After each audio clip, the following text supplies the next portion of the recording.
করেন, দেখেন প্রচুর বৃষ্টি পড়তেছে, প্রচন্ড বৃষ্টি।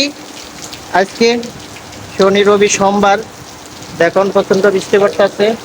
বৃষ্টি পড়ে টাবুর টুবুর রবীন্দ্রনাথ ঠাকুর, দিনের আলো নিভে এলো, সূর্য ডুবে ডুবে আকাশ ঘুরে মেঘ করেছে চাঁদের লোভে লোভে। দেখুন কত সুন্দর বৃষ্টি হচ্ছে আজকে, খুব বৃষ্টি হচ্ছে।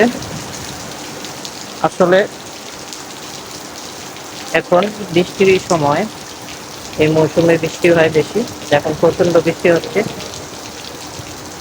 অনেক সুন্দর, খুব সুন্দর বৃষ্টি হচ্ছে। আমার ফুলগুলাই নষ্ট হয়ে গেল বৃষ্টির কারণে, কারণ টাইম ফুল বৃষ্টি হলে টিকে না, নষ্ট হয়ে যায়। দেখুন প্রচন্ড বৃষ্টি হচ্ছে, অনেক বৃষ্টি হচ্ছে। বৃষ্টির কারণে দেখুন আমার ফুলগুলাই নষ্ট হয়ে গেল, খুব দারুণ ফুলগুলোই ফুটছিল। প্রচন্ড বৃষ্টি, খুব সুন্দর বৃষ্টি হচ্ছে।